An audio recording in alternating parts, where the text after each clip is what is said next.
யாழ் சமையல் அன்பு உள்ளங்களுக்கு இனிய இந்நேர வணக்கம். இன்னைக்கு நாங்கள் கத்திரிக்காய் வச்சு ஒரு உரைப்பும் ஒரு பால் கறியும் செய்ய போறோம். வாங்கோ பார்ப்போம். கத்திரிக்காய், கொழுப்பு, வெங்காயம், பச்சை மிளகாய், கருவேப்பிலை, முதலாம்பால், 2ஆம் 3ஆம் பால், வெந்தயம், உப்பு, மஞ்சள். வாங்கோ இப்படி செய்யறேன்னு பார்ப்போம்.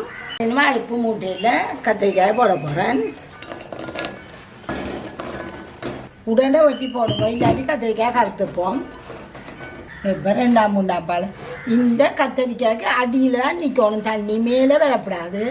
தண்ணியின் அளவு காட்டுறேன் பாருங்க.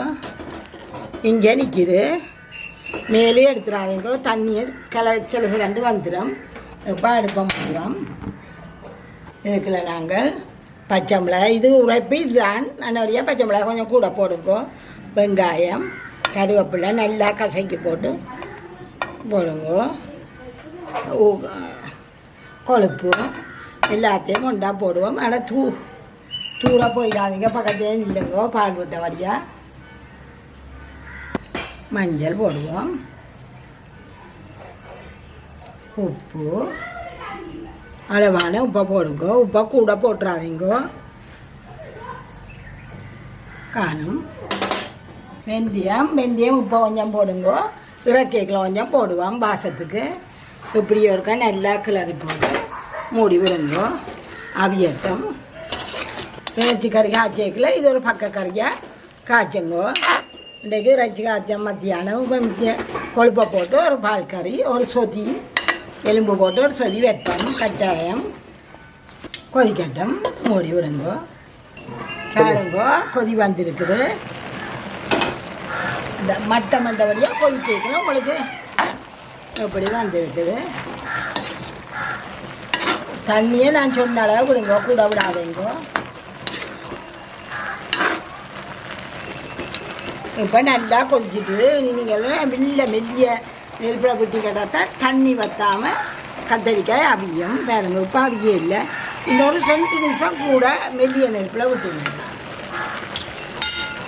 இப்படியே வச்சுட்டு நல்லா மெல்லிய நெருப்பில் விடுங்க. அப்படியே புழுங்குற மாதிரி டப்பாண்டு அவிஞ்சிடும் கத்திரிக்காய். இப்போ பாருங்க 5 நிமிஷத்தால் நல்லா புழுங்கு மட்டும் சொன்னால் மெல்லிய நெருப்பில் விட்டா.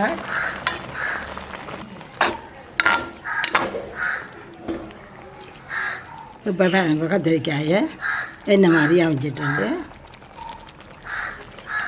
இப்போ நாங்கள் நல்லா கொதிச்சோன்னா மெல்லிய நெருப்பில் விட்டிங்கன்னா சரி. இப்போ கொஞ்சம் மசியுங்கோ, முழுக்க மசிக்கணும் மண்டியில் கொஞ்சம் தான் மசியுங்கோ.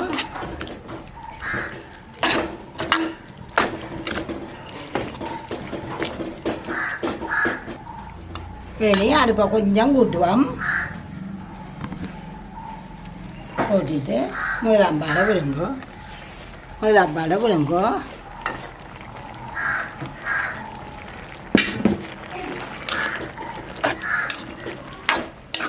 இது இறைச்சி கறி சோறுகளோட சாப்பிட்றீங்கள. இதுக்கெல்லாம் தேசி புளி விடணும். சொல்ல மறந்துட்டேன், தேசி புளி எடுத்துட்டுறேன். அப்படியாக மசிச்சேன். முழுசா தெரிகிறதுல கொஞ்சம் மசிக்கிறேன். மற்றபடி கொஞ்சம் கிடக்கட்டும். இப்போ நான் நிப்பாட்ட போகிறேன். அதுக்கடியில் வழக்கமாக செய்கிற மாதிரி வெந்தயம் போடுங்கோ. வெந்தயம் போடுறது நல்ல வாசமாயும் இருக்கும், உடம்புக்கு நல்லந்தானே. ஒருக்கா நல்லா கூட்டி தான் இருக்கிறேன். கூட்டி போட்டு இன்னும் கொஞ்சம் ஒரு மெல்லிய கொதி எல்லா இடமும் பிறகு தண்ணோன்னு நிப்பாட்டுவோம். இதை நல்லா ஆறினாப்புறாது தேசி புளி விடுவோம். நிப்பாட்டி 10 நிமிஷத்துக்கு மேலே ஆச்சு. நல்லா ஆறிட்டுது. நாங்கள் இப்போ தேசி புளி விட போகிறோம். நல்லா தேசி புளி விடுங்க. கொஞ்சம் சுட்டுட விட்டிங்கன்னா டேஸ்ட்டாக இருக்கும், ருசி கூடவே இருக்கும். நல்லா பிரட்டிட்டு சோத்துக்கு இறைச்சி கறி நல்ல உரைப்பு இறைச்சி கறி காய்ச்சுவோம். அந்த நேரம் இது நல்ல ஒரு கறியாக இருக்கும். உங்களுக்கு இதே மாதிரி செய்யுங்க, இப்படியே வரும்.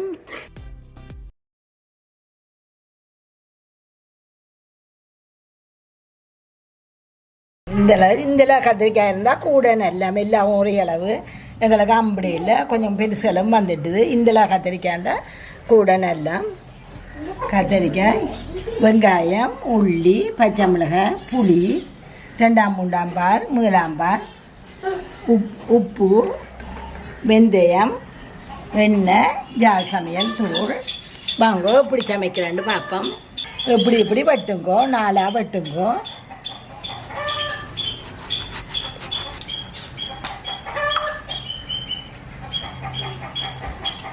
எண்ணெயை விடுவோம். இதில் டீப் ஃப்ரை அண்டி இருக்குது, அதில் விடுவோம் நாங்கள்.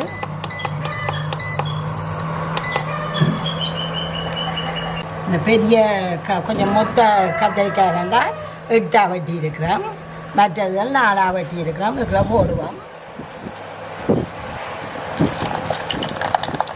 பொரிச்சு வச்சுற குழம்பு சுசி ஊடத்தானே. அது வந்து சின்ன கத்திரிக்காய் ஆளுக்கு ஒவ்வொரு கத்திரிக்காயை போடுக்கலாம், நல்லா இருக்கும்.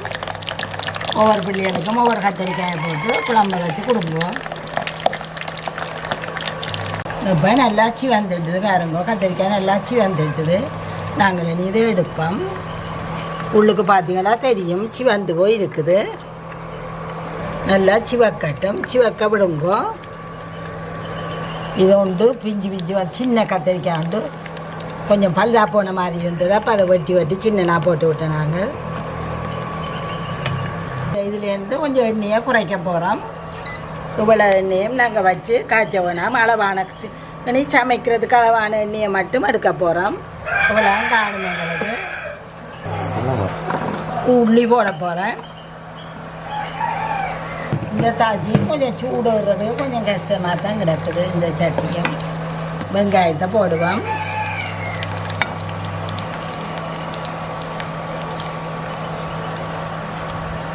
பச்சை மிளகாய் போடும். இதுக்கெல்லாம் நாங்கள் கருவேப்பிலை இல்லாதபடியாக கருவேப்பிலை போட இல்லை. கருவேப்பிலை எடுக்கலாம் போயிடுச்சு. நீங்கள் கருவேப்பிலை போடுங்க. இது நல்லா சிவக்கட்டம். கொஞ்சம் இந்த உள்ளி எல்லாம் கொஞ்சம் வதங்கிட்டுது. நாங்கள் இப்போ இதுக்குள்ள கொஞ்சம் இடம் எடுத்து வெந்தயம் போட போகிறோம். இப்போ சுற்றி வர இறங்கும் பாருங்க எண்ணெயில். அந்த எண்ணெய் காணுமங்களுக்கு இந்த வெந்தயம் பொடிக்க. நாங்கள் அப்போ தான் கணக்காப்பில் கத்திரிக்காய் பொறிச்ச எண்ணெய்க்குள்ள போட்டிருந்தோம்னா இந்த வாசம் எல்லாம் அந்த எண்ணெயோட போயிருக்கும். இப்போ இதெல்லாம் இதுக்குள்ளேயே நிற்கும். இந்த கத்திரிக்காய்க்குள்ளேயே இந்த குழம்புக்குள்ள இதுக்குள்ளேயே நாங்கள் குழம்பாக கூட்ட போகிறோம். இப்போ உங்களுக்கு விளத்துக்கும் தெரியும் வெந்தயத்தின் வாசம் விரத்துவாங்கம். இது நாங்கள் இதுக்குள்ள பாலை கூட்ட போகிறோம். இதுக்குள்ள புளியை அரைச்சி வச்சுட்டோம். புளியை வடித்து விடுவோம். இப்போ நாங்கள் புளியை விட போகிறோம். பாலை விட போகிறோம். 2ஆம் 3ஆம் பால். இது அளவாக விடுவோம், கிடக்க வேண்டாம். வழக்கமாக நாங்கள் போடுறோம் ஜார் சமையல் தூள் 3 கரண்டி தான் போடுறோம் நாங்கள் ஒரு குழம்புக்கு. எங்களுக்கு அது காணும். இதை நாங்கள் கிழக்கேக்கில் சட்டியில் தேய்க்காமல் கரண்டியை மெல்லமாக கலந்து விடுவோம். இது காணும். கொதிச்சு வர நல்லா கணக்காக இருக்கும் இந்த குழம்பு. குழம்பு கலவான உப்பை போடுவோம். இப்போ இதை மூடி விடுவோம். இப்போ இதற்கா நாங்கள் கிழங்கு அந்த பொரிச்ச கத்திரிக்காயை போட்டு விடுவோம். கொஞ்ச நேரம் கொதித்து அவியட்டும். இப்போ இதை 5 நிமிஷம் நாங்கள் வச்சா பிறகு 5 நிமிஷமாக கொதிச்சு கொண்டு தூள் வைக்க அடங்கிட்டுது. அதுக்கு பிறகு நாங்கள் இந்த கத்திரிக்காயை போடுறோம். மிஞ்சதில் இதில் ஒன்று தான் மிஞ்சிச்சுது.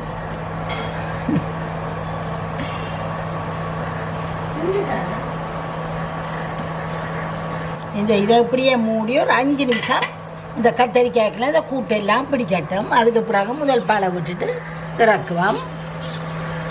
இதை அப்படியே மூடி வைப்போம். ஒரு 5 நிமிஷம் வச்சா இந்த கத்திரிக்காய்க்குள்ள குழம்பு கூட்டெல்லாம் பிடிச்சிடும். சிவானியும் பிரயோஜனம் நாங்கள் சின்ன விளையாடி கொண்டிருந்த பிள்ளையன் கோடு இப்படி விளையாடுறதுண்டு கீறி தாங்களும் விளையாட போனோமாம். அப்போ இதை இந்த மாதிரியாண்டா வெளியே சொல்லி கொடுக்க போகிறோம். விளையாட போனோம். இதில் காய போட்டுட்டு இதை கடந்து இப்படி போயிட்டு பேருந்து வந்து எடுத்துக்கொண்டு இந்த கொண்டை பாயுவோம். வெளியில் மிதிக்காமல் காய போடுங்க. இதில் போட்டுட்டு கலந்து அங்கால போய்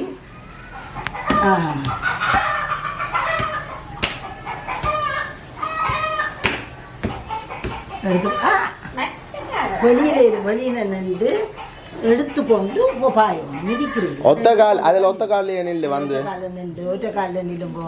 இப்போ குனிஞ்செடுங்கோ குனிஞ்சு எடுத்து வெளியில பாயுங்கோ. வெளியில இதில் கால் வைக்காம இனி 2ஆம் கூடத்துக்கு போட்டு 2ஆம் கூட்டில் இப்படி பாஞ்சு போடுறேன். இனி 2ஆவதுல போடு. 2ஆவதுல போட்டுட்டு ஓகே. இப்போ முதலாவதுக்கு பாயுங்க. முதலாவது பாஞ்சு 3ஆவது இனி அடுத்ததுல பாயக்கூடா. கோட்லையும் முட்டை கூட.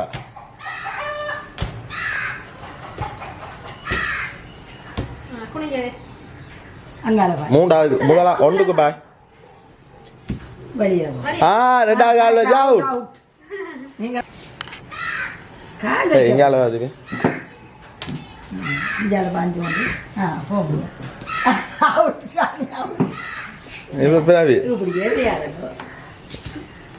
விட்டதுல என்ன முதலாவது தான். நீ இன்னும் முதலாவது பாஸ் பண்ண இல்லை.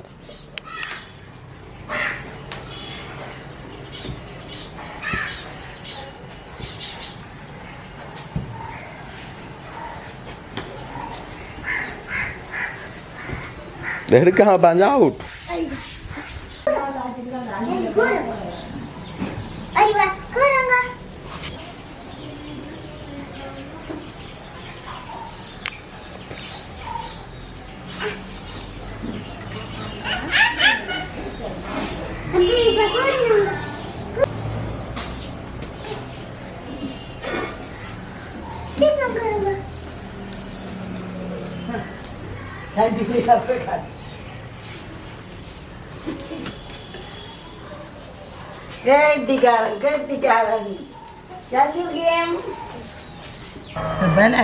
நாங்கள் இதை கத்திரிக்காய் போட்டு 5 நிமிஷம் ஆச்சு கொதிச்சு கொண்டு இருக்குது. நல்லா உள்ளுக்குள்ளெல்லாம் இப்போ நல்லா ஊறி இருக்கும். இந்த கத்திரிக்காய்க்குள்ள இந்த குழம்பெல்லாம் நல்லா ஊறி சாப்பிடக்கலாம் நல்லா இருக்கும் உங்களுக்கு. இப்போ நாங்கள் முதல் பாலை விட்டுட்டு ஒரு கொதிக்க நல்லா விட்டுட்டு இறக்குவோம். கொஞ்சம் முதல் பால் விடுவோம், கணக்க வேண்டாம்.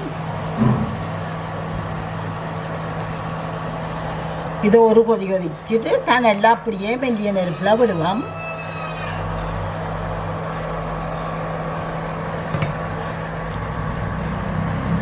இப்போ நாங்கள் மெல்லிய நெருப்பில் அப்படியே விட்டுருக்குறோம்.